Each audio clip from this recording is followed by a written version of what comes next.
Bismillahirrahmanirrahim. Assalamualaikum warahmatullahi wabarakatuh. Waalaikumsalam. Waalaikumsalam warahmatullahi Waalaikumsalam wabarakatuh. warahmatullahi wabarakatuh. Waalaikumsalam warahmatullahi wabarakatuh. Masya Allah, tetap semangat ya. Makin malam makin hangat gitu ya, bukan makin sejuk ya. Alhamdulillahilladzi hadana li hadza wa ma kunna linahtadiya laula an hadanallah. Asyhadu an la ilaha illallah wahdahu la syarikalah wa asyhadu anna Muhammadan abduhu wa rasuluhu la nabiyya wa rasula ba'dah.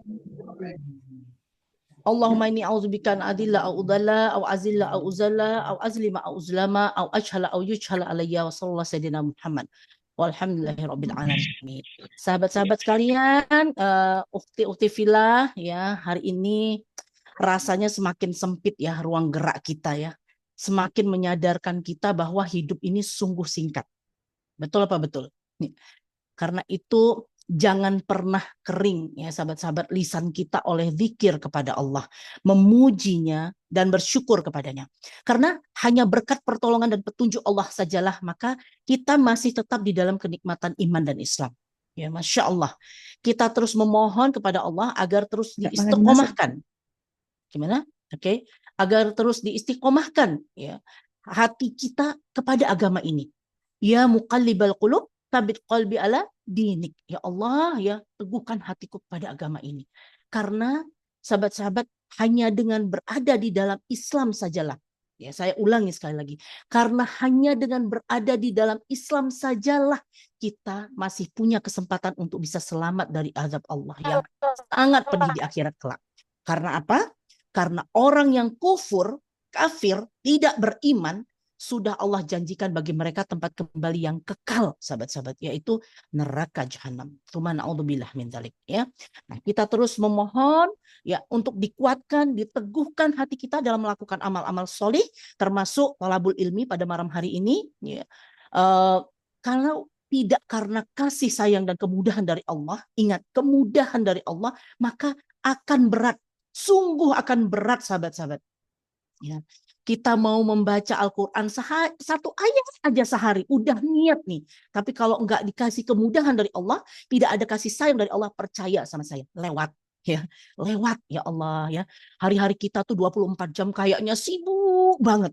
Tapi kalau kita muhasabah lagi, kita hisap lagi diri kita, kesibukan itu sama sekali tidak membawa amal-amalan solih. Ya Allah ya, tsumma na'udzubillah. Nah, makanya kita bersyukur sekali lagi, terus lafazkan syukur, alhamdulillah ya Allah, terima kasih ya Allah ya, karena kasih sayangmu ya Allah, berkat kemudahan darimu ya Allah, maka ringan langkahku untuk bisa hadir di majelis ilmu malam hari ini. Alhamdulillah ala kulli hal. Nah, tak lupa sholawat dan salam semoga senantiasa tercurah limpahkan kepada tuntunan kita, uswah hasanah kita, Rasulullah SAW, para keluarga beliau, sahabat-sahabat beliau, dan orang-orang yang istiqomah berjalan di bawah naungan sunnah beliau sampai hari kiamat kelak.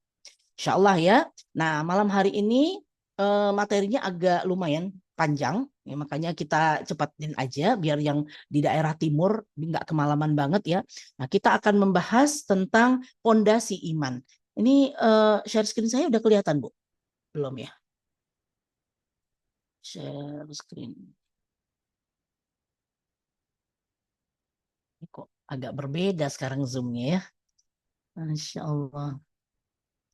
Share screen. Udah kelihatan belum, Bu? Belum ya?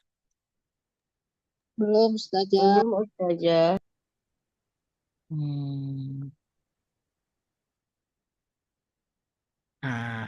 Kalau gini gimana, Bu? Sudah. Alhamdulillah. Sudah Siap. saja. Alhamdulillah. Bismillahirrahmanirrahim. Oke, pondasi iman ya. Kita tahu yang namanya iman itu adalah keyakinannya, kepercayaan, ya, keyakinan kita terhadap sesuatu yang kita sembah, zat yang kita sembah, gitu ya. Nah, akhir-akhir ini, ya, kalau kita lihat, ya, makin banyak orang yang mengaku dirinya sebagai ateis, gitu, sahabat-sahabat ya, ibu-ibu sekalian ya. Nah, ini disebut dengan ateis milenial. Nah, kalau kita melakukan survei, ini mayoritas generasi milenial Eropa itu mengaku tak beragama. Nah, survei terhadap anak-anak muda dan orang dewasa di 12 negara Eropa berusia antara 16 hingga 29 tahun, ini generasi milenial pastinya, ini memperlihatkan mayoritas dari mereka mengaku tidak menganut agama. Ya Allah, ya apa yang terjadi? Ya, apa yang terjadi dengan mereka gitu ya? Padahal kalau dipikir mereka itu generasi milenial hari ini itu orang-orang yang cerdas, yang kreatif, ya, yang penuh dengan ide-ide cemerlang gitu ya. Tapi kenapa? Justru itu membawa mereka kepada kondisi ateis ya. Nah, di Republik Ceko proporsinya bahkan mencapai angka 91%. Tadi di awal pembukaan ya mukadimah itu kita sudah katakan bahwa satu-satunya yang bisa menyelamatkan kita nanti di akhirat itu adalah iman kita. Ya kan? Nah, kalau kita lihat kondisi hari ini cukup miris. Kenapa? Ternyata banyak dari generasi milenial kita gitu yang akhirnya mengaku tidak menganut agama. Dia tidak percaya gitu, tidak ada imannya gitu ya. Bahkan di Estonia, Swedia dan Belanda angkanya berkisar antara 70% hingga 80%. Ini tidak sedikit gitu ya Ibu-ibu ya. Nah, selanjutnya ateis di Timur Tengah. Nah, kalau itu kita lihat di Eropa mungkin kita masih bisa bilang ya wajarlah Eropa gitu kan. Ini di Timur Tengah yang konon katanya itu adalah banyak negara-negara kaum muslimin gitu. Tapi di situ pun hari ini juga banyak ya. Jadi jumlah ateis itu meningkat ya di Turki, di Timur Tengah, Masya Allah. Nah, ini ada satu kasus ya. Ahmed usia 36 tahun, seorang ilmuwan komputer. Ya, ini nggak main-main, ini berarti bukan orang yang ecek-ecek gitu, bukan orang yang kepintarannya biasa-biasa saja gitu. Tapi dia adalah seorang ilmuwan komputer. Tumbuh dalam keluarga muslim yang sangat religius. Ya, ini saya tebalin gitu ya. Keluarga muslim yang sangat religius. Dutzwell melaporkan Ahmed rutin sholat dan puasa. Akan tetapi muncul pertanyaan dalam dirinya yang menuntunnya akhirnya keluar dari Islam dan menjadi ateis selama lebih dari 10 tahun. La haula wala quwata illa billah. Ya.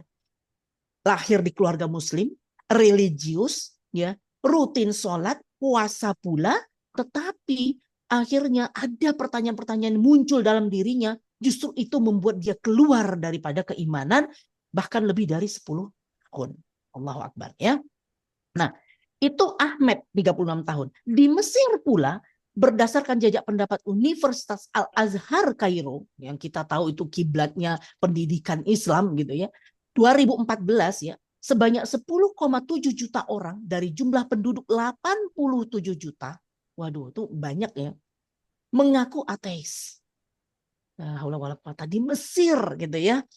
Nah, di Arab Saudi pula ibu-ibu mengutip hasil riset dari Win Gallup International, sekitar 19% dari masyarakat itu mengaku tidak terlibat dalam praktik keagamaan dan 5% lainnya ateis. Ada apa ini? Ya kan? Nah, ini justru harusnya kita bertanda tanya gitu ya, punya tanda tanya besar dalam benak kita. Ada apa ini? Semakin ke sini kok semakin ke sana. Sekarang kan gitu ya istilahnya. Semakin ke sini kok semakin ke sana gitu. Ada apa ya? Ini populasi pemeluk agama, ini faktanya ya dan data yang bisa kita lihat gitu. Jadi yang jumlah terbesarnya di tahun 2000 Oke.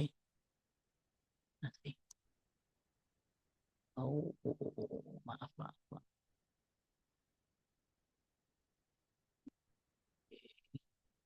Nah, jumlah datanya tadi bisa kita lihat bahwa pemeluk agama yang paling banyak saat ini adalah Kristen, ya. Lanjut nomor 2-nya Islam, kemudian ada tidak berafiliasi, kemudian Hindu, Buddha, agama rakyat, agama lain dan Yahudi. Nah, ini fakta yang bisa kita lihat. Nah, selanjutnya kita akan bertanya dong gitu ya, ada apa sebenarnya? Kenapa sih kok akhir-akhir ini justru semakin canggih, semakin pola pikir manusia itu semakin tajam, kemudian orang-orang itu semakin banyak pengetahuannya, tapi kenapa mereka tuh justru memilih untuk tidak meyakini gitu ya Sang Pencipta, Tuhan begitu, tidak meyakini ada yang menciptakan, ada yang mengaturnya. Nah, karena sekali lagi yang namanya taklid. Ini kita membahas soal taklid, yaitu mengikuti pendapat orang lain tanpa berpikir ya. Dalam masalah syariat, hukumnya boleh ya. Kalau kita mau taklid itu mau ngikut misalnya, itu boleh. Kenapa kita bahas taklid? Nanti kita akan jelaskan di belakangnya ya.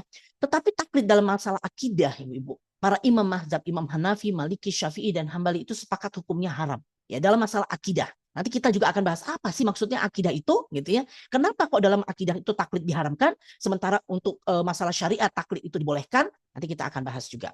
Nah, akidah itu harus dipikir sendiri, tidak boleh ikut-ikutan. Ini dulu ya, dipahami dulu aja. Diikutin dulu aja. Akidah itu harus dipikir sendiri, tidak boleh ikut-ikutan. Nah, ini berdasarkan dari Syamsuddin Ramadan, ya, kaedah-kaedah taklid tuntunan Islam dalam memilih dan mengikuti pendapatnya, ada bukunya. Ini masalah taklid. Oke. Nah, sekarang kita tanya, kemudian bagaimana sih orang-orang yang tadi itu bisa mudahnya tercerabut gitu ya keimanannya, tercerabut akar dari keyakinannya itu tadi. Ahmed usia 36 tahun, seorang ilmuwan komputer, bisa akhirnya 10 tahun belakangan ini mengaku sebagai ateis. Ya, tidak percaya, tidak punya lagi keimanan, tidak punya keyakinan terhadap Tuhan. Kenapa? Apa itu? Apa yang terjadi? Apakah dia cuma tadi taklid ikut-ikutan ya atau kenapa? Nah, ini kita bertanya seperti itu. Nah, saya mau mengatakan bahwa orang yang mampu, yang mudah sekali tercerabut akarnya gitu ya, itu artinya dia punya fondasi yang tidak kokoh. Ibarat bangunan, ibu-ibu. Kalau misalnya ada satu bangunan gitu ya, ketika digoyang aja, itu taruhlah misalnya angin saja ya, udah mampu merobohkan bangunan itu, pasti kita selalu bilang, wah ini pondasinya nggak kuat. Benar ya? Iya kan? Wah ini pondasinya nggak kokoh nih, gitu. Ada misalnya bangunan yang miring, gitu ya. Contoh Menara Pisa misalnya gitu. Itu pasti yang dikatakan apa? Pondasinya salah, pondasinya keliru, pondasinya tidak kuat, pondasinya tidak tepat, kan begitu ya? Nah, bagaimana sebenarnya kita bisa membangun pondasi yang kuat? Itu bangunan, gitu ya. Nah, sekarang kehidupan kita tidak jauh beda dengan yang namanya bangunan, ibu-ibu. Ya, bagaimana kita bisa membangun pondasi kehidupan kita agar kita ini menjadi orang yang tadi tidak taklid, ya, tidak mudah ikut, tidak mudah terbawa arus, tidak mudah terperosok, gitu ya. Kita punya pendirian yang kokoh, punya pondasi kehidupan yang kuat. Bagaimana? Ya, supaya pondasi kehidupan kita itu kuat, dalam, benar, dan hidup kita ini bisa berkah di dunia dan di akhirat. Nah, ini yang perlu kita pahami. Ini yang akan kita pelajari ke depannya. Nah, orang yang ingin punya pondasi tadi ya, pondasi kehidupan yang dia ingin pondasinya itu kuat, kokoh, mendalam sehingga tidak mudah tercerabut dengan apapun ya, meskipun dia itu mungkin terpapar gitu ya, terpapar dengan pemahaman-pemahaman yang menurut dia oh iya kayaknya ini benar. Kayaknya ini bisa untuk saya ikuti gitu ya. Tapi dia tidak mudah terpengaruh itu, maka orang itu harus punya pertanyaan mendasar dulu. Nah, ini ibu-ibu, ini kunci utamanya.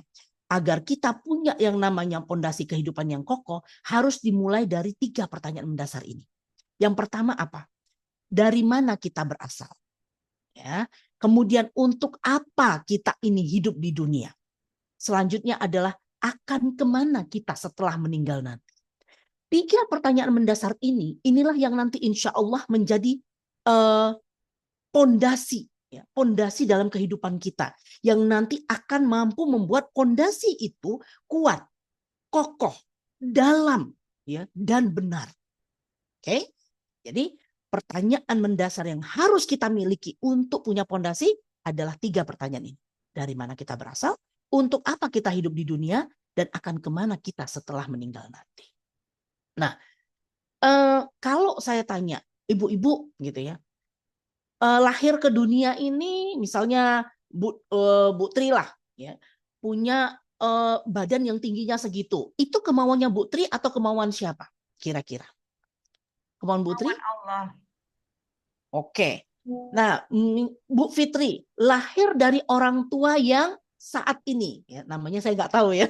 Nah, orang tua Bu Fitri, apakah itu kemauan Bu Fitri atau kemauan siapa? Kemauan Allah.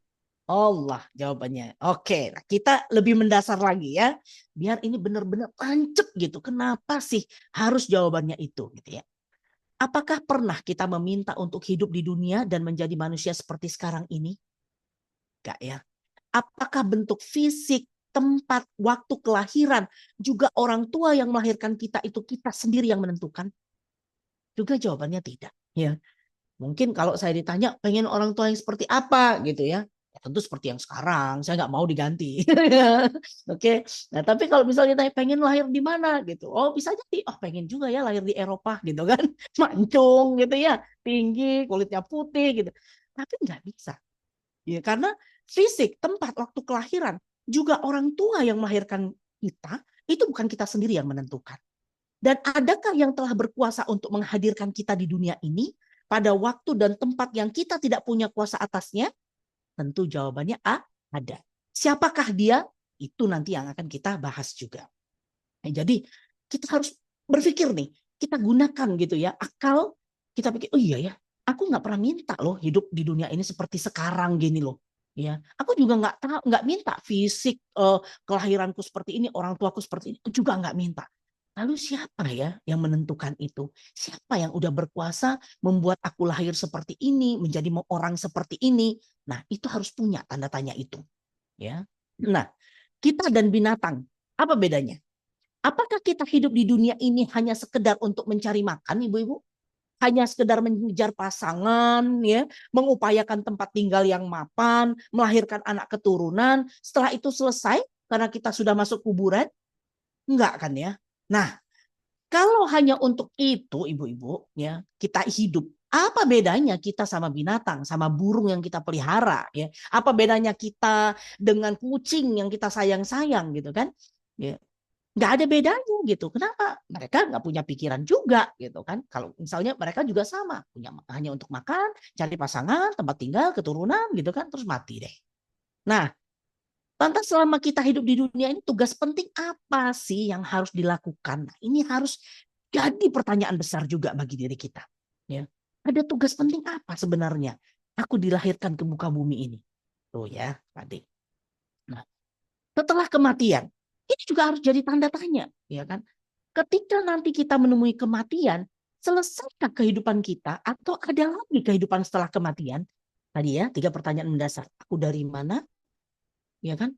Aku nggak minta dilahirkan seperti ini. Terus siapa dong yang berkuasa? Oke. Yang kedua, ya kita untuk apa di dunia ini? Kalau cuma buat makan, buat cari pasangan, kemudian mati masuk tanah, ya sama aja dengan binatang. Terus apa dong tujuan besarnya? Ya. Kemudian setelah kematian aku mau ngapain? Gitu kan? Kemana kita setelah mati? Pertanyaannya, ketika nanti kita menemui kematian, selesaikah kehidupan kita? Apa? Ada lagi kehidupan setelah kematian? Kalau setelah kematian nih misalnya ya nggak ada lagi kehidupan, misal kita bilang enggak deh, kayaknya abis mati udah selesai aja gitu kan, nggak ada kehidupan, nggak ada pertanggungjawaban. Atau setelah kematian semuanya masuk surga gitu ya, miliknya Tuhan gitu. Nah terus apa bedanya? Jadi ustadz sama jadi preman, ya kan? Nggak ada bedanya. Orang nanti nggak ada pertanggungjawaban kok gitu kan. Orang nanti juga nggak ada kehidupan, kemudian semua orang masuk aja ke tempat yang indah, yang nyaman, yang bagus begitu.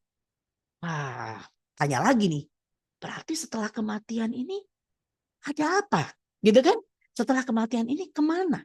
Nah, ini ya ketika seseorang punya jawaban yang tepat, yang benar, memuaskan, ikna gitu ya, terhadap pertanyaan-pertanyaan tadi, dia punya jawabannya.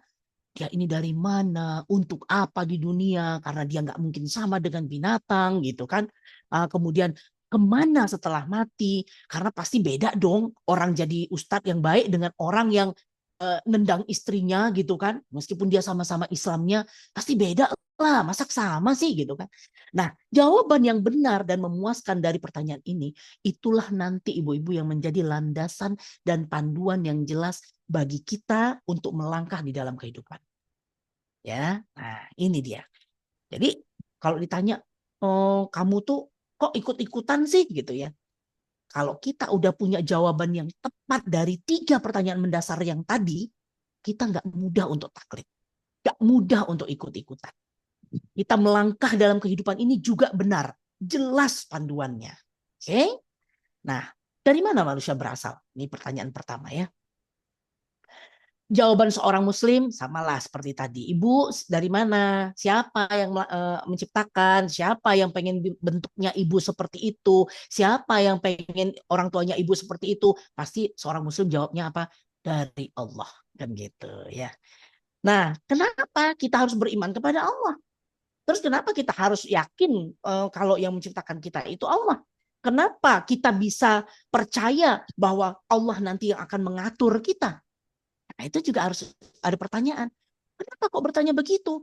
Karena banyak orang yang mengaku beriman kepada Allah, tapi ternyata dia nggak yakin dengan apa yang Allah atur kepada dirinya. Benar? Ya, Allah atur, kopi, tutup jilbab, ya, tutup auratmu dengan jilbab, gitu. Aduh, panas, gerah, males misalnya. Banyak kan yang seperti itu. Ya, padahal dia mengakunya beriman kepada Allah, mengakunya percaya kepada Allah. Tapi kenapa bisa seperti itu? Artinya, ketika ditanya, kenapa kamu beriman kepada Allah? Bisa jadi dia hanya taklid. Dia hanya ikut saja. Ya karena katanya orang begitu sih. Katanya orang tuh yang ciptain itu Allah. Katanya ustadz itu yang ngasih rizki Allah. Ya udahlah, ikut aja, taklid aja. Gitu ya. Kita bahas nanti. Nih, ibu kenapa kok percaya bahwa Allah itu yang menciptakan? Jawaban kita biasanya karena orang tua kita Muslim, gitu ya. Kenapa ibu menjadi Islam? Kenapa ibu percaya dengan Allah? Kenapa ibu beriman dengan Allah? Jawaban kita biasanya ya karena orang tua saya Muslim, atau karena ya tadi ajaran orang tua saya, guru saya, ustadz saya, ya. Oh gitu. Nah, atau karena dinyatakan di dalam Al-Quran itu hanya lip aja, ya hanya dia bibirnya saja, tapi dia tidak memahami sebenarnya apa itu, ya apa itu beriman kepada Allah. Nah, ya dia hanya taklid saja. Terus kita tanya, bagaimana jika orang tuanya kafir atau tidak percaya Al-Quran? Misalnya dia lahir di dalam rumah tangga atau orang tua dari orang tua yang kafir, apakah dia juga pasti akan masuk Islam? Belum tentu, ya kan? Apakah yakin dia juga pasti akan berislam, percaya kepada Allah? Wallahu a'lam bishawab. Nah, kan? Nah, jika orang beriman misalnya, oh bisa jadi orang itu berimannya karena dapat keajaiban. Ya, tiba-tiba dia tuh seperti dapat hidayah gitu. Terus orang yang nggak mendapat keajaiban nggak bisa berislam gitu. Orang yang nggak mendapat hidayah itu artinya ya udah kamu lahir memang udah sengaja diciptakan untuk masuk neraka. Seperti itu, gitu kan? Nah, ini kita harus sering bertanya, ibu-ibu.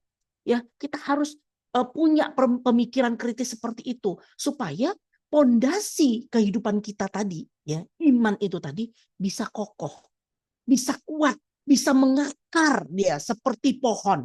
Semakin dalam akarnya, maka pohon itu akan semakin kuat. Ketika ada goncangan, ya, angin kencang, meskipun batangnya, ya dahannya itu meliuk ke kiri dan ke kanan, tapi insya Allah akarnya itu tetap kuat, tidak tercabut. Ya, jadi dia tidak taklid, tidak ikut, ya orang ke kiri ikut ke kiri, orang ke kanan ikut ke kanan, lagi tren ini ikut ke sana, latah begitu kan? Ini orang yang selalu berpikir dia akan punya pondasi yang kokoh. Jadi kalau misalnya kita bilang, kalau misalnya orang beriman itu hanya karena mendapat keajaiban, nah terus kalau orang nggak dapat keajaiban gimana? Berarti dia udah pasti diciptakan Tuhan itu hanya sekedar untuk lewat aja di muka bumi dan destinasinya sudah pasti neraka gitu. Kok kejam amat ya Tuhan? Ya kan? Nah pertanyaan orang-orang ateis itu seperti itu. Ya, kok Tuhan ini belum apa-apa udah tahu sih nyiptakan surga sama neraka? Berarti kejam amat, udah yakin bahwa ada yang bakal dicemplungkan ke neraka. Yo, ibu-ibu gimana kalau jawabnya seperti itu? Ya kan? Nah, makanya harus punya pemikiran yang kritis. Nah, untuk bisa adil dalam menjawab semua itu tadi, ya, pencipta kita itu juga tidak tidak zalim begitu, tidak jahat, berlaku adil. Maka diberikanlah sebuah alat, ya, yang bisa digunakan setiap manusia, baik dia itu laki-laki, perempuan, miskin, kaya, gitu ya, atau dia tua muda, itu sama.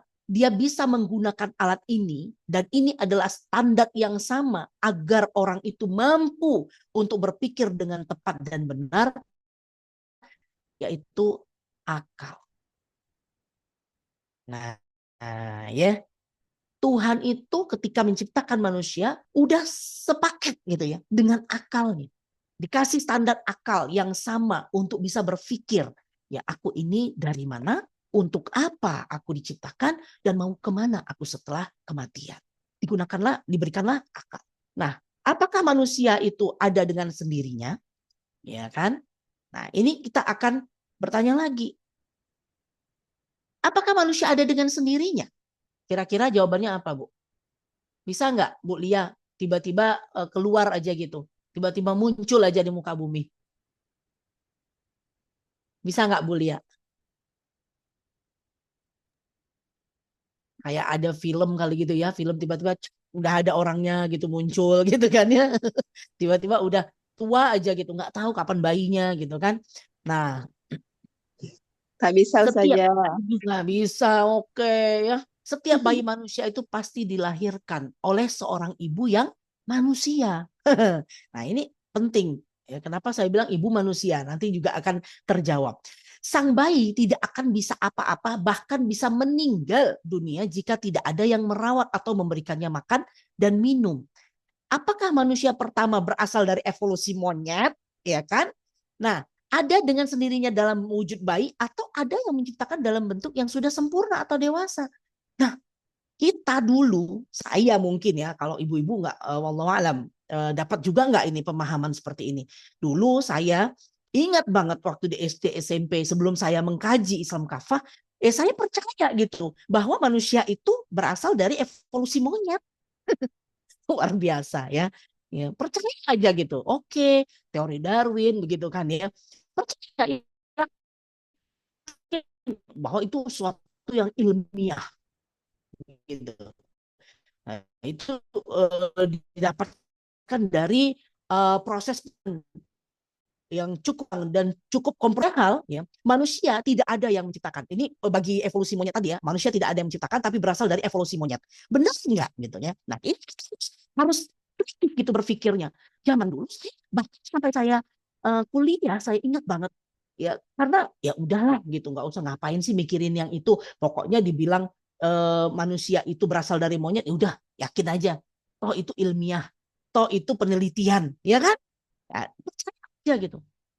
Ternyata ini nih cikal bakalnya ateis juga gitu loh. Ya, cikal bakalnya orang akhirnya tidak percaya bahwa ada Tuhan yang menciptakan kita. Ya, luar biasa ya. Nah, inilah teori evolusi. Kita harus bisa membantahnya, Ibu-ibu. Dengan cara apa? Ketika kita berpikir kritis, kita punya yang namanya pondasi kehidupan yang kokoh, yang kuat tadi, kita tahu, gak mungkin lah manusia ini berasal dari monyet, ya kan? Gak mungkin dong yang seperti gambar tadi ya, dari monyet terus nanti naik-naik terus bentuknya seperti simpanse yang katanya mendekati dengan otak manusia, kemudian jadilah manusia peradaban sekarang yang bisa main komputer, gitu kan? Ya, itu kalau kita nggak berpikir jernih dan tidak mengkaji Islam dengan benar, mengkaji Quran kita dengan benar dan kafah, kita akan ikut pemahaman itu. Ya, padahal tidak ada bukti ibu-ibu penemuan fosil-fosil makhluk separuh manusia separuh kera.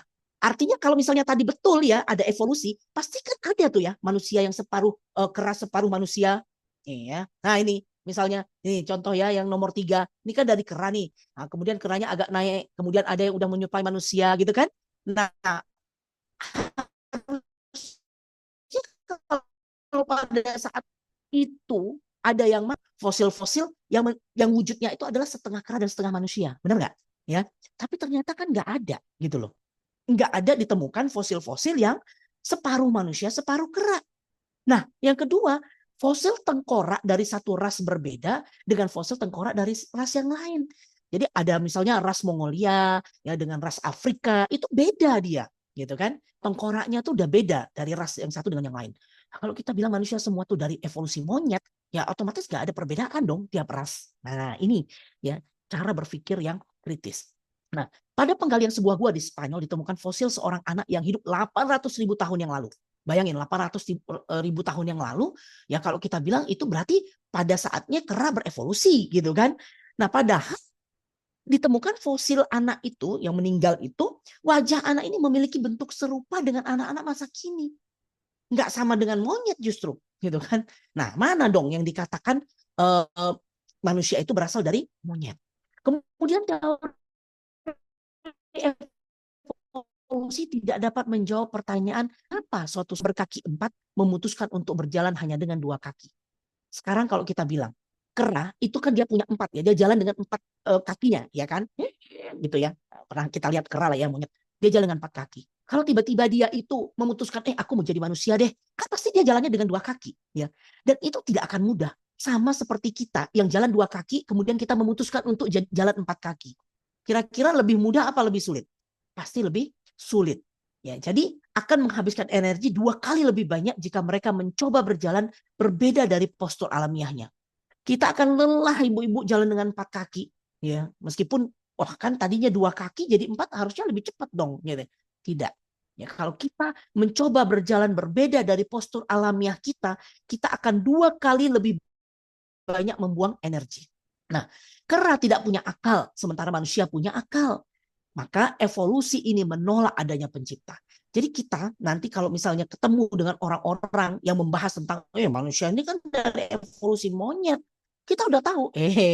Nah inilah contoh orang pintar tapi nggak pintar gitu ya. Kamu sepertinya ilmiah gitu, tapi ternyata kamu nggak pintar. Itulah kenapa kamu mudah sekali tercerabut yang namanya akidahmu itu. Yang namanya pondasi imanmu itu tadi. Ya, pondasi kehidupanmu itu mudah sekali tercerabut. Karena ternyata kamu tidak berpikir yang benar. Gitu loh. Ya.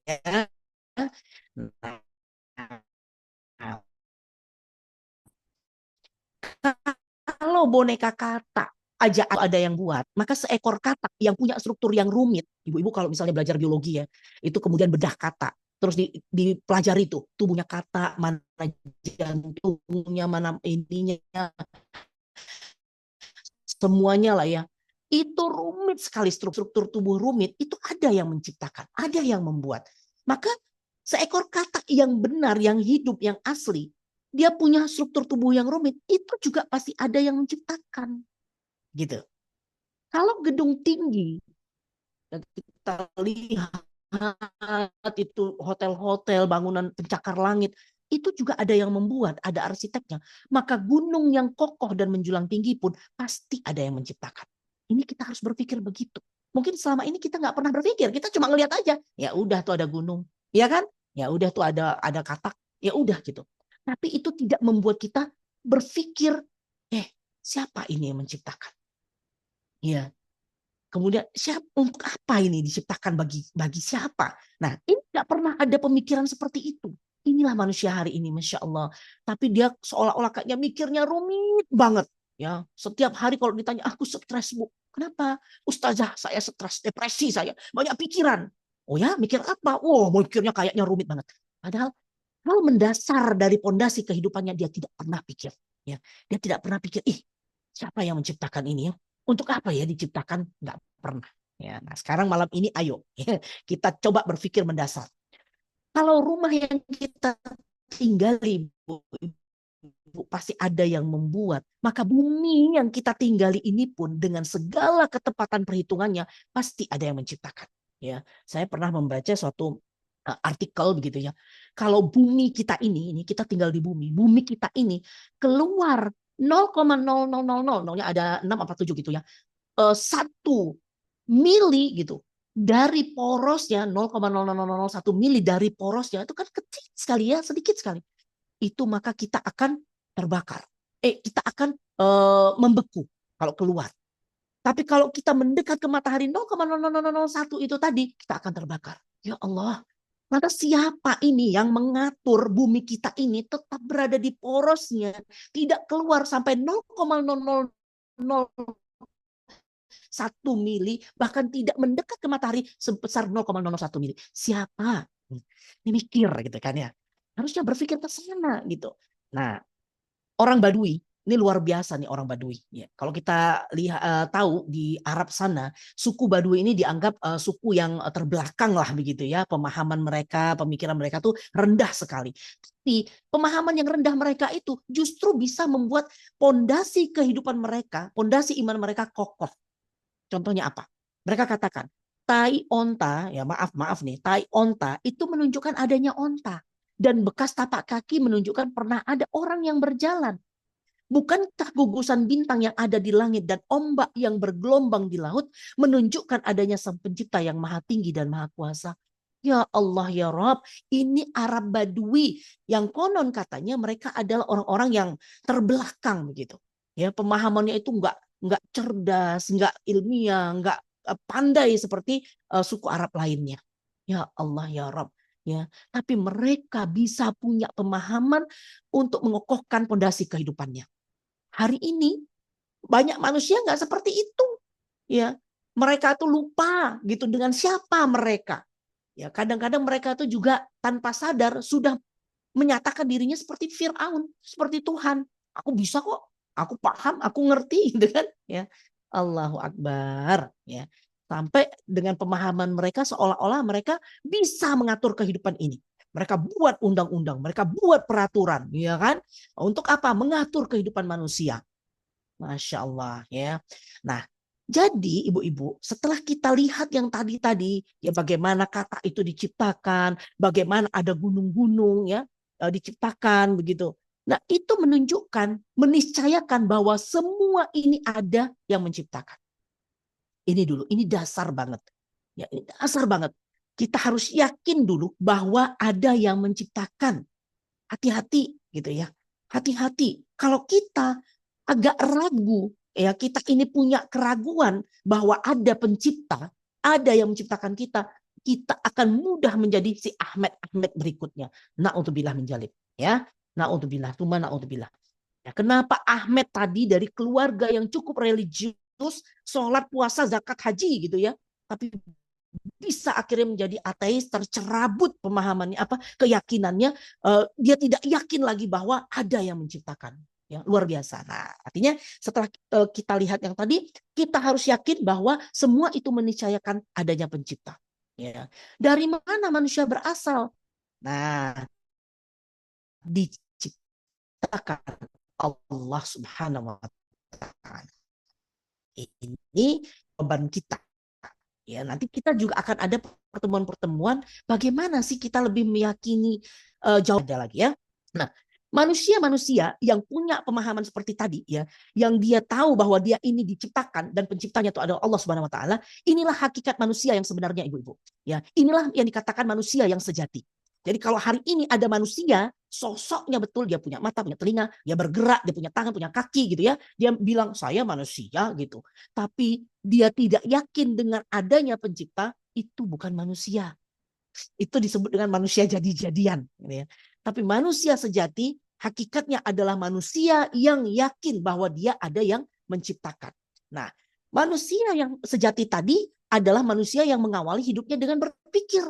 Jadi kalau hari ini kita udah pergi kemana, ya udah keliling dunia, keliling Indonesia, udah kemana lagi, udah masuk ke dasar laut, udah pergi ke ujung langit gitu ya, misalnya udah ke bulan, tapi nggak pernah mengawali hidup kita dengan berpikir tiga tadi, dari mana saya hidup, untuk apa saya hidup, dan akan kemana saya setelah hidup. Jangan ngaku-ngaku sebagai manusia sejati. Ya, berarti kita manusia jadi-jadian. Kalau manusia sejati, dia adalah manusia yang mengawali hidupnya dengan berpikir. Ibu-ibu sudah mengawali dengan berpikir belum?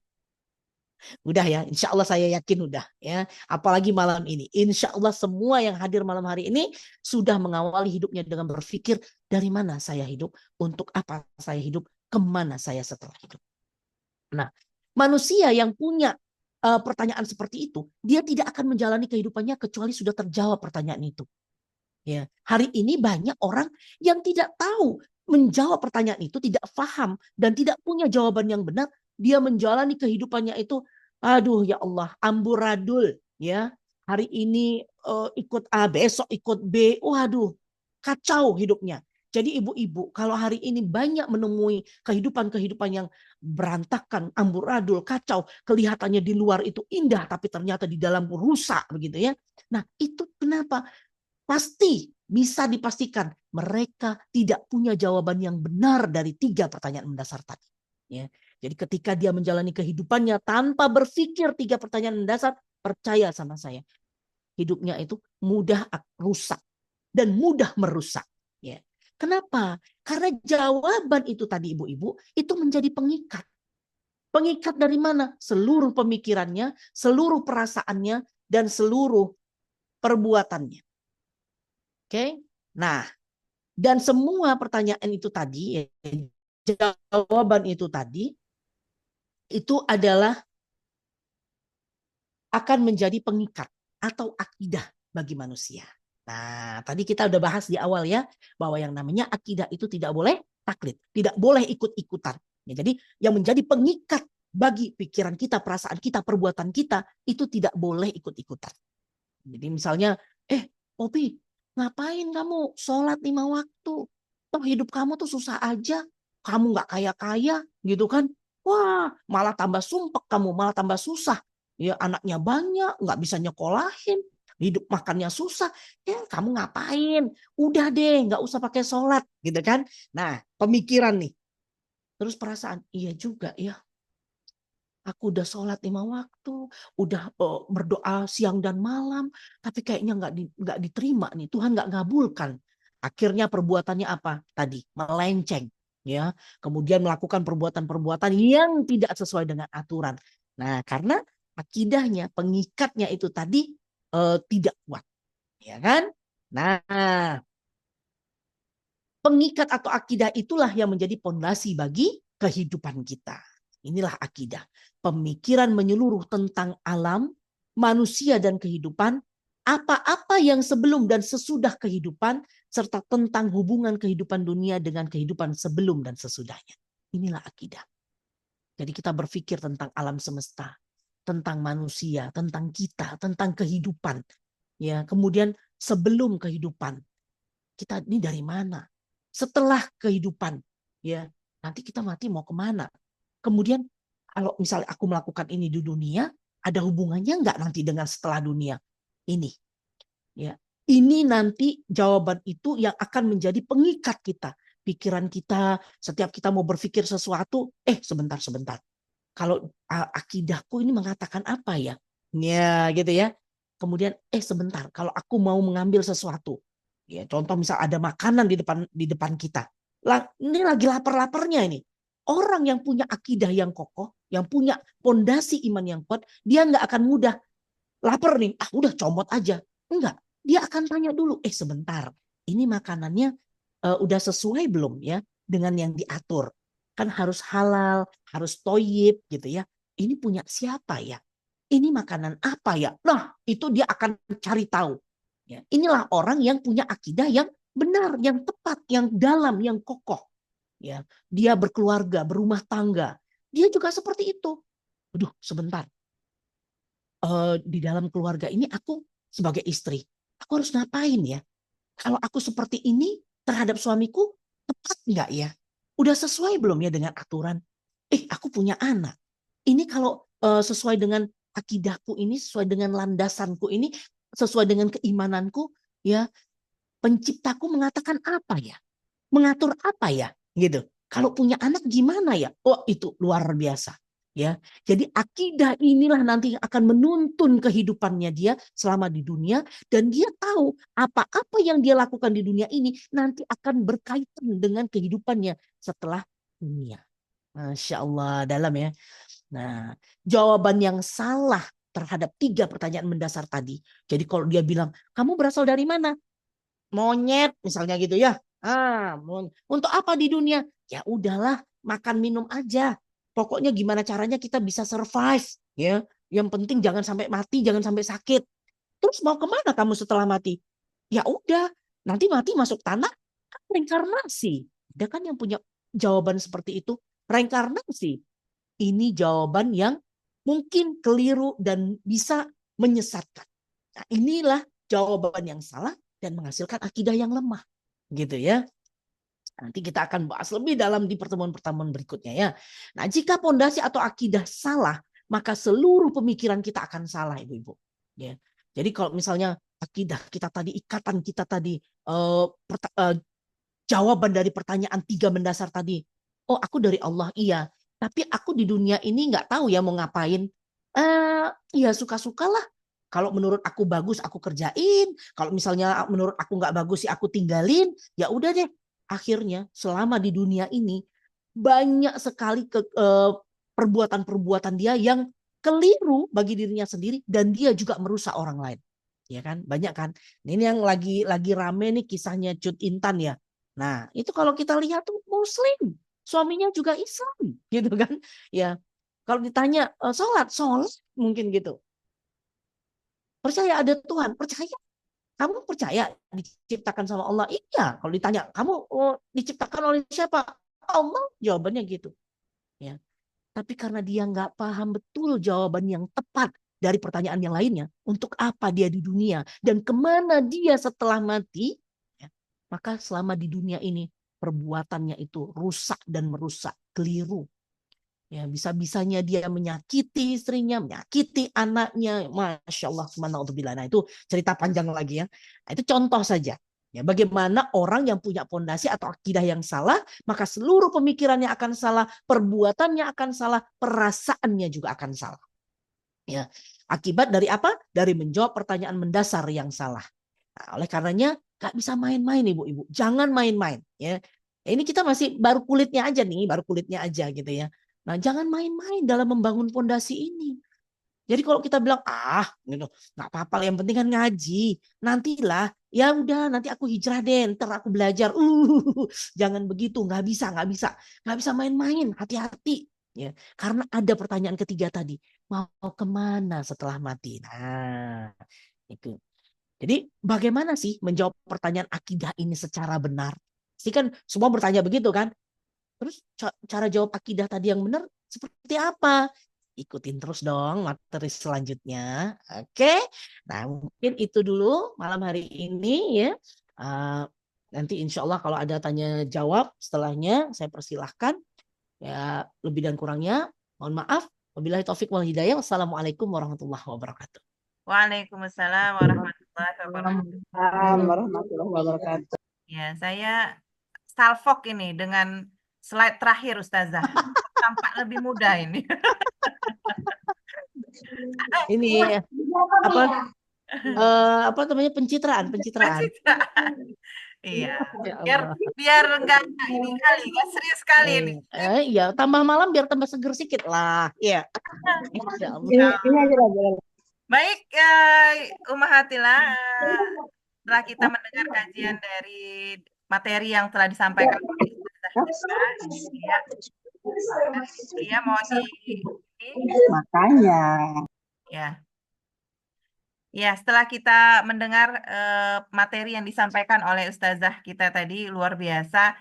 Ini terkait pondasi ya, artinya ini basic ya, awal. Nah, jadi kita jangan menjadi muslim yang turis ya, turunan Islam.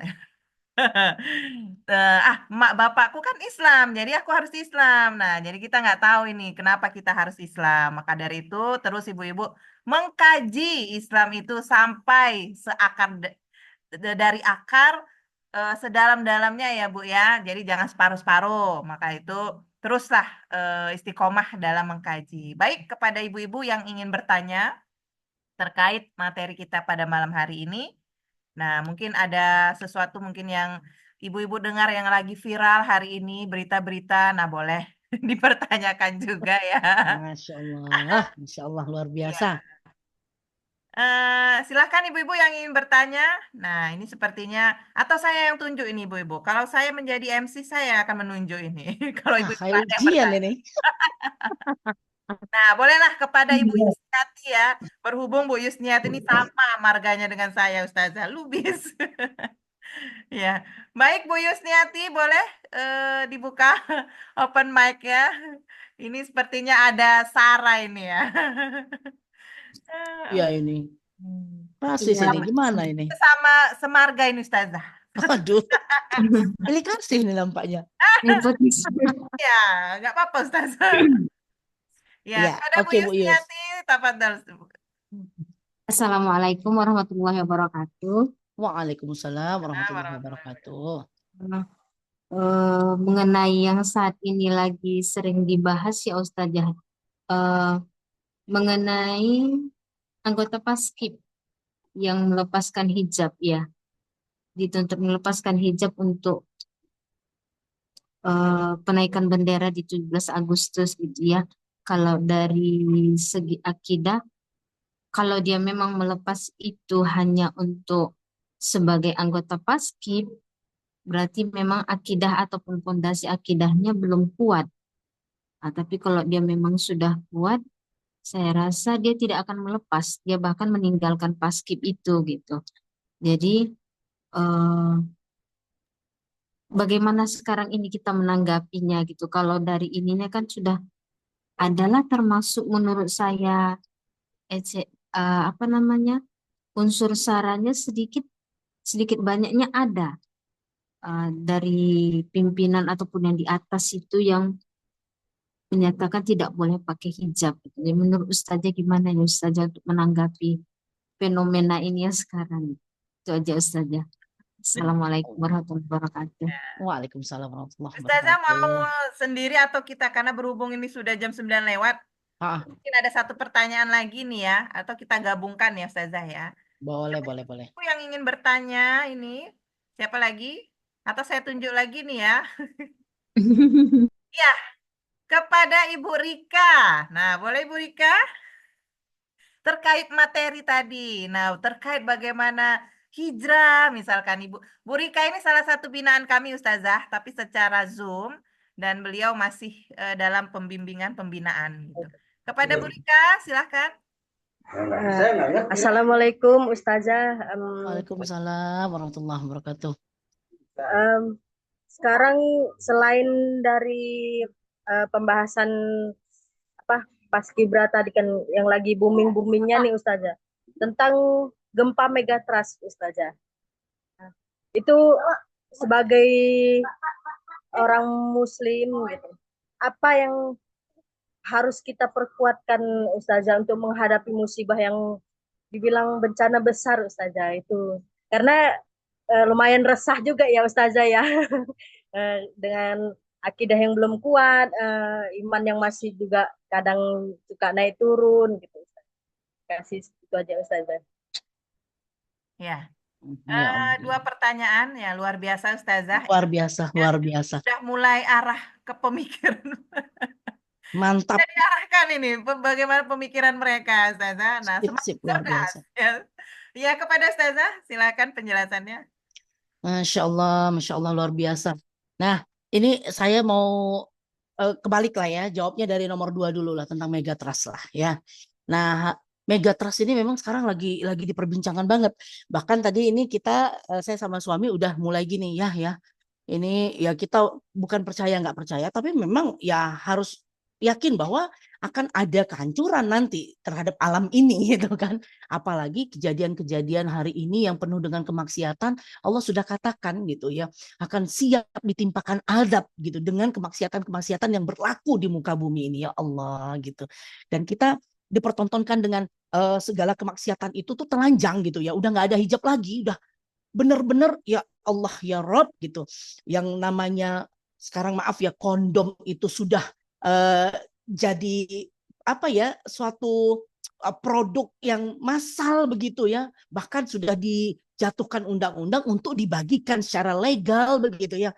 Ya Allah ya Rob, ini sudah terbayang di depan mata kita bagaimana nanti kondisi negeri ini yang penuh dengan zina, riba ya, yang merajalela seperti itu. Dan hadisnya udah jelas gitu, akan dikatakan akan datang suatu masa di mana riba dan zina merajalela, maka sudah siap untuk diturunkan azab Allah. Ya Rab, Nah, saya tadi sama suami dan anak-anak gitu udah sempat mengatakan, "Nak, langsung siapkan aja yang namanya tas emergency gitu ya. Apa aja ya isinya?" Itu anak saya yang paling besar si kakak tuh, "Apa aja ya isinya?" Nah, ini udah sampaikan sama ayahnya gitu ya. Dan kita pun juga menyiapkan seperti itu. Nah, itu bentuk ikhtiar kita dan kewaspadaan ya sebenarnya. Nah, lebih dari itu sebenarnya ini adalah peringatan terhadap fondasi iman kita tadi. Ya, apa yang kita bahas hari ini, apa yang kita bahas malam ini tentang akidah gitu. Nah, kalau kita sadar bahwa Allah nanti akan memberikan azab sedemikian rupa. Jadi ibu-ibu kalau udah baca ya Megatrust itu, jadi kalau terjadi betul-betul itu Aceh guncangannya sebesar 9,5 insya Allah. Jawa Timur itu insya Allah tenggelam dengan sebesar itu gitu ya. Jadi dengan guncangan gempa sebesar 8, sekian itu diperkirakan yang namanya Jawa Timur itu tenggelam kecuali Batu katanya. Ya ini berdasarkan penelitian ya tentunya ya ilmiah gitu bukan hanya omongan-omongan belaka. Nah artinya apa? Bagi kita yang sudah belajar malam hari ini bagaimana pondasi iman itu nanti yang akan menyelamatkan kita di akhirat harusnya peringatan-peringatan ini bukan sekedar membuat kita tuh takut kemudian mempersiapkan apa ya emergency bag begini enggak, lebih dari itu mempersiapkan akidah kita ya, mempersiapkan iman kita. Kalau suatu saat nanti megatrust itu ya bila terjadi gitu ya, kemudian kita juga berada di akhir hayat kita, maka yang kita harapkan adalah husnul khotimah ya kan. Yang kita harapkan lafaz terakhir di bibir kita ini adalah la ilaha illallah Muhammad Rasulullah. Nggak mudah ibu, ya nggak mudah. Ya kalau hari ini kita bisa melafazkannya la ilaha illallah, la ilaha illallah, mudah saja. Tapi pada saat sakaratul maut itu tidak mudah ibu-ibu. Ya. Nah ini yang harusnya menjadi khawatiran kita yang lebih besar lagi. Ya bukan cuma sekedar aduh ntar kalau megatrust gimana, waduh ini hartaku gimana, waduh nanti ini ya itu masih pikiran dunia. Nah jadi harusnya megatrust ini terjadi atau tidak terjadi ini menjadi warning buat kita. Warning apa? Mengukuhkan akidah kita, menguatkan. Ya kita udah belajar malam hari ini ya Allah ternyata pondasi iman itu ya adalah akidah atau ikatan yang mengikat pemikiran kita, perasaan kita, ya perbuatan kita. Ya, dan itu yang akan menyelamatkan kita di akhirat. Nah, memang kita belum belajar nih, nantilah ke depannya ya di pertemuan selanjutnya bagaimana itu akidah, bagaimana mengokohkan akidah itu. Tapi setidaknya malam hari ini kita itu udah tersentil gitu. Ya Allah, iya ya. Mungkin selama ini aku tuh cuma berpikirnya besok masa apa? Ya, uangku cukup enggak besok untuk bayar anak sekolah? Kayaknya mikir banget. Tapi 3 pertanyaan mendasar itu belum pernah kita pikirkan. Aku dari mana, untuk apa di muka bumi ini, ya? Dan bagaimana nanti ketika megatrust itu terjadi, terus aku meninggal, kemana? Apa yang aku persiapkan? Nah, itu yang harusnya kita pikirkan lebih dalam lagi, Bu. Ya. Nah, berkaitan lagi dengan yang namanya paskibraka tadi, gitu. Nah, itulah contoh-contoh ketika orang, ya manusia itu tidak punya akidah yang kuat, yang kokoh, tidak punya landasan iman atau pondasi iman yang mengakar, yang mendalam gitu ya, dia mudah untuk tercerabut. Hari ini kalau ada yang mengatakan, udah kamu nggak usah bingung-bingung mikirin tetangga, mikirin ini, perbaiki saja dirimu sendiri. Ya banyak kan yang mengatakan begitu. Ya kita hijrah, kita tobat, perbaiki aja dirimu sendiri. Ya siapkan bagaimana kamu itu sholatnya bagus, ya. Kemudian wudhunya tepat, perbanyak sodako. Udah dirimu sendiri aja diperbaiki. Inilah contoh Ibu Yusniati, ya, bahwa ketika kita sudah baik diri kita sendiri, tapi sistem ini masih rusak, maka diri atau pribadi yang baik tadi akan bisa rusak pula. Gitu. Jadi kita jangan melihat paskibraka ini tadi betul ya secara individu dia mungkin akidahnya nggak kokoh gitu ya, nggak kuat berarti akidahnya. Tapi lebih dari itu kita harus melihat lagi yang lebih besar lagi. Wah, orang udah sebaik itu ya. Dia udah menggunakan jilbab ya, misalnya kerudung ya, jilbab itu amuan ke-9 insya Allah. Nah, orang memahaminya ini jilbab. Oke, kita pakai pemahaman umum juga. Dia sudah mengenakan jilbabnya gitu ya, menutup auratnya, bisa dilepas. Karena apa? Padahal dia sudah menunjukkan ketaatan, ya. Dia sudah menunjukkan bahwa dia mau taat, dia mau baik, dia mau benar-benar melakukan kesolihan gitu. Tapi bisa dilepas karena sistem itu tadi. Ya, sistem hari ini adalah sistem rusak dan merusak, ibu-ibu, luar biasa rusaknya. Ya, apalagi perkataan Ketua BPIP tadi bahwa yang menjadi musuh utama dari Pancasila itu adalah agama. Masya Allah. Lah kalau kita ini nggak pakai akal sehat, ya nggak berpikir menggunakan akal sehat gitu, yang betul-betul ya dari pemahaman akidah yang kokoh, wah kita ini bisa juga terpengaruh. Kita ini bisa terbawa juga. Iya juga ya. Bisa jadi agama ini nih cuma candu. Bisa jadi agama inilah yang membuat kita tuh jadi bingung, jadi kaku, jadi susah untuk bergerak, nggak luas segala macam. Ikut, ya. Bisa jadi seperti Ahmed tadi, bahkan ateis. Coba tuh Bu, Ahmed dari Timur Tengah, dari Turki, ya, lahir dari keluarga yang religius, sholat puasa, bisa ateis. Coba. Nah, jadi nggak main-main, Bu. Ngomong soal akidah ini nggak main-main. Apalagi kalau kita punya anak kecil seperti Bu Fitri. Inilah saat yang tepat untuk mengokohkan akidah anak-anak kita. Ya. Karena semakin nanti ke sana, ya semakin dia dewasa, kemudian sistem ini kalau belum berganti-ganti juga, ini akan semakin hancur dan merusak. Kebayang, ya, gimana anak-anak kita hari ini dan nanti. Cobalah. Ya, sekarang sistem itu diberikan kondom, alasannya untuk kesehatan, agar pernikahan dini itu berkurang. Tapi perzinahan meningkat. Coba tuh, ya luar biasa. Nah, banyak orang-orang yang baik nggak bisa bersuara, ya, nggak paham gitu. Masalahnya tuh di mana? Nah, kita malam hari ini tahu, oh ya Allah, ternyata sistem ini yang membentuk manusia hari ini menjadi rusak. Jadi bukan sekedar nak perbaiki dirimu sendiri. Yang penting kamu tuh bagus agamanya, kamu itu solih, kamu itu kuat. Nggak bisa, istilah ya nggak bisa gitu. Ya kan? Suami yang tadinya dia udah bersusah payah gitu menjadi suami yang baik, yang benar gitu ya, yang bertanggung jawab. Tapi dengan sistem ini kemudahan dia untuk menafkahi keluarganya itu nggak bisa gitu loh. Ya, semua pintu-pintu pekerjaan itu ditutup untuk laki-laki, yang dibuka justru untuk perempuan.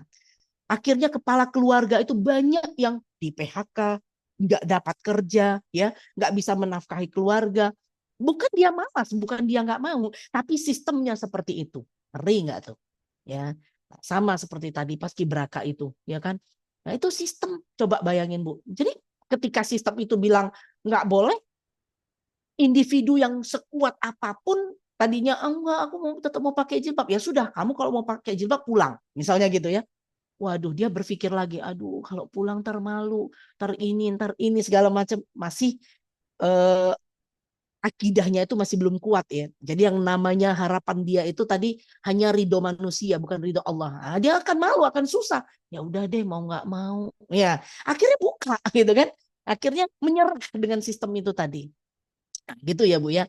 Nah, makanya yuk kita yang udah ngaji malam hari ini ya, sampaikan gitu. Sampaikan keluar sana bahwa bukan hanya memperbaiki individunya saja, tapi lebih dari itu adalah kita bagaimana caranya memperbaiki sistem yang rusak ini. Kalau perlu menggantinya dengan sistem yang sudah diatur oleh pencipta kita. Ya kan? Bisa dipahami ya Bu Wisni ya. Jadi kalau kita cuma, iya gimana tuh, BPIP-nya kok ini banget sih. Aduh kenapa tuh pemerintah kita kok kayaknya anti banget dengan Islam. Cuma sekedar begitu aja. Maksudnya kita cuma sekedar komen begitu aja. Itu enggak, apa efeknya itu nggak ini ya nggak maksimal gitu loh, ya nggak maksimal gitu dampaknya. Makanya kita sampaikan bahwa oke, akidahmu mungkin lemah. Nah, kenapa kok bisa akidah yang lemah seperti itu? Nah, karena ternyata dia belum tahu jawaban dari 3 pertanyaan mendasar ini. Atau bisa jadi dia sama sekali belum tahu 3 pertanyaan mendasar. Ya banyak orang yang nggak tahu 3 pertanyaan mendasar. Oh ya, emang ada ya 3 pertanyaan mendasar. Saya pernah ya waktu itu ngisi kajian. Terus ada pertanyaan, ya Allah Ustazah, saya tuh baru tahu loh. Ternyata kita punya 3 pertanyaan mendasar ya dalam hidup untuk bisa punya akidah yang kokoh. Ya Allah, ya ternyata banyak orang yang belum tahu 3 pertanyaan mendasar tadi. Lah bagaimana dia bisa punya jawaban yang tepat? Pertanyaannya aja nggak tahu, ya kan? Dia dari mana, untuk apa, mau kemana, nggak tahu dia. Nah, oke. Nah, jadi kita yang malam hari ini sudah tahu, sampaikan keluar. Kamu udah mengawali harimu dengan bertanya 3 pertanyaan mendasar belum? Hah? Apa itu Bu Yusni? Susah amat sih, gitu kan? 3 pertanyaan mendasar loh. Tahu nggak? Coba tanya temennya. Begitu dia bilang, apa emangnya? Kamu dari mana? Ya Allah lah. Terus kamu ngapain di dunia? Ya ibadah lah, ya. Emang kamu nanti setelah mati mau ya masuk surga. Oke, siap. Itu memang jelas banget gitu ya. Jawabannya itu kayaknya wow, udah tepat banget. Coba nanti dibedah lagi. Bagaimana kok dia yakin bahwa dia tuh asalnya dari Allah? Ya. Kemudian apa yang dia pahami tentang ibadah? Bagaimana itu ibadah? Iya, belum tentu. Terus bagaimana cara menggapai surga? Apa surga bagi dia? Bagaimana dia yakin bahwa apa yang dia lakukan nanti ini betul-betul menghantarkan dia kepada surga? Ayo. Nah, inilah nanti di pertemuan-pertemuan selanjutnya akan kita bahas mendetil ibu-ibu. Ini masih kulitnya ya, masih kulitnya dulu. Minimal ibu-ibu malam hari ini sudah terbuka lah gitu. Oh iya ya, ternyata ada 3 pertanyaan itu. Aku harus cari tahu gitu ya. Boleh, nggak apa-apa. Tanya-tanya dulu, cari-cari tahu dulu gitu ya. Nanti di pertemuan-pertemuan selanjutnya mungkin match. Ternyata apa yang saya pahami ternyata betul. Nah, makin dikuatkan lagi gitu ya dengan kajian-kajian kita. Insya Allah begitu ya Bu ya. Insya Allah. Nah, semangat Bu, semangat mengkaji Islam ya. Islam yang kafah, bukan Islam yang cuma sekedar ritual atau ibadah, bukan. Tapi betul-betul memahami apa sebenarnya tujuan kita di muka bumi ini ya, dan itu sampaikan. Itu yang penting, sampaikan. Kalau semua orang sama pemahamannya gitu ya, dan betul-betul pengen untuk diubah sistem yang rusak ini tadi, insya Allah ya, insya Allah apa yang kita cita-citakan itu tercapai. Apa itu? Ya, Islam kembali memimpin. Ya, kemudian aturan-aturan yang diciptakan hari ini yang mengatur manusia bukan lagi buatan manusia, tapi betul-betul aturan yang diberikan oleh Sang Pencipta. Nah, itu aturan yang paling tepat, yang paling paripurna. Kenapa? Karena pencipta itu yang paling tahu kekurangan kita, kelebihan kita, kebutuhan kita. Maka aturan apapun yang dibawa, yang diturunkan oleh pencipta itu adalah yang paling sempurna buat manusia. Oke? Insya Allah begitu. Ya. Ya, alhamdulillah. Gimana Bu Rika dan Bu Yusniati? Nggak salah kan saya memilih ibu-ibu untuk bertanya tadi? Iya, makin cerdas dia dengan pertanyaan-pertanyaan yang seputar fenomena hari ini ya. Nah, baik, alhamdulillah. Itu tadi terkait tentang pertanyaan-pertanyaan ya Ustazah. Mungkin ada sedikit closing statement atau motivasi lah, sedikit motivasi buat ini ada beberapa kawan-kawan dari Tanjung Balai sudah membentuk binaan juga Ustazah dan masih sekitar sebulan atau 1,5 bulan mereka sudah berjalan dengan majelis ilmunya. Nah, mungkin ada motivasi untuk kita semua orang-orang yang terus taat kepada Allah ini Ustazah, gimana? Ya, jadi intinya gini. Kita harus paham ya bahwa Allah mengatakan tidak akan dikatakan beriman sebelum aku uji, kata Allah. Apa ujian dari Allah itu? Ya macam-macam, ya kekurangan, kehilangan, ya bahkan kematian, ya kekurangan buah-buahan, ya macam-macam. Ya itu ujian, penyakit, ya derita, kesedihan, semua ujian-ujian itu yakinlah. Ketika ibu-ibu berada di jalan yang tepat, ya tadi ya mengkaji Islam secara tepat, kafah dan sempurna. Nah, ketika ada ujian itu jangan surut. Ya, jangan merasa bahwa aku makin hijrah, makin mau taat, kok makin diuji. Hati-hati ya, jangan seperti itu. Nah, ini motivasinya. Jadi begitu ada ujian, bersyukurlah. Bersyukur justru ya, jangan merasa bahwa "Haha, kok gini amat sih gitu. Mau taat malah ujian gitu ya. Jangan. Harus terus dalam mindset kita bahwa Allah mengatakan sendiri tidak akan dikatakan beriman. Coba kita nih lagi belajar tentang fondasi iman ya kan. Nah Allah uji, hah? Kamu ngaku beriman, Popi ngaku-ngaku doang kamu mah. Sini tak uji kan gitu ya. Jadi kalau setiap dapat ujian ibu-ibu ya ketika menjalani proses hijrah ini tadi ya mengkaji Islam secara kafah ini tadi ada ujian bersyukur. Bersyukur ya artinya apa? Allah sedang melihat kita. Ya, Allah sedang betul-betul melihat keimanan kita. Insya Allah semua ujian itu sudah tertakar. Percayalah. Ya, ujian itu tidak akan diberikan Allah melebihi dari kemampuan ibu-ibu. Nah, itu harus terus dalam mindset kita. Insya Allah ujian ini sudah tertakar, ya, tidak pernah tertukar. Ujiannya Bu Tri sendiri nggak mungkin diujikan ke saya. Ujian saya juga nggak mungkin diujikan ke Bu Yusnita. Ya, nggak mungkin juga diujikan ke Bu Susi. Beda-beda. Semua sudah tertakar, tidak akan tertukar. Ya, kemudian itu datangnya semua dari Allah dan yakinlah setiap ujian itu pasti akhirnya adalah baik. Pasti akhirnya baik. Nanti kita baru tahu, walah ternyata ya. Saya kemarin itu waktu di ngantar anak saya itu ya seperti itu. Saya tunggu bus itu ya udah panas, udah dinginnya 6 derajat. Saya udah, aduh nak gitu. Ini berapa lama lagi ya datang bus kita ya? Busnya ini delay, Bu. Lama banget. Saya udah, ya Allah ya Rob, ini badan udah kayak gini, nggak kuat lah gitu ya. Karena drop banget kan dari kita 30 derajat ke 6 derajat. Saya gini, ya Allah, ini kalau sakit saya nggak bisa pulang, nih gimana caranya? Ya udah menggigil banget. Terus kalau anak tak kasih jaket segala macam dia mungkin masih hangat. Saya lupa gitu ya bawa jaket banyak. Akhirnya saya, ya Allah ya Rob, ini kenapa kok diuji begini banget gitu. Ini contoh kecil. Mana lapar lagi gitu ya, nggak sempat sarapan tadi juga. Beli di sana sarapan juga nggak sembarangan gitu ya. Di mana-mana nggak mudah makanan halal gitu. Ya Allah, ini kenapa sih? Kok bus ini lama banget sih? Ada apa sih? Wah, waktu itu udah sempat agak ya Allah ya Rob, terus astagfirullahaladzim kok ngedumel sih gitu ya. Pasti ada kebaikan, pasti ada kebaikan. Bismillah gitu. Ternyata benar gitu. Kalau tadi ada bus, kami tuh lari ceritanya, kalau bus di sana kan on time ya. Kami tuh udah lari, bus ini pas pergi gitu loh. Pas pergi, jadi saya harus nunggu lagi berapa 20 menit lagi bus datang dalam keadaan dingin seperti itu. Saya udah kayak, aduh kenapa tadi nggak lompat aja, kenapa tadi nggak, udah gitu-gitu ya. Tapi astagfirullahaladzim ya Allah gitu. Kok gini amat sih aku dengan ujian, astagfirullah, astagfirullah, astagfirullah. Ternyata kalau saya naik bus yang tadi, kecelakaan Bu. Gitu ya. Ya jadi itu semua akhirnya alhamdulillah ya Allah ternyata Allah masih menyelamatkan ya gitu kan.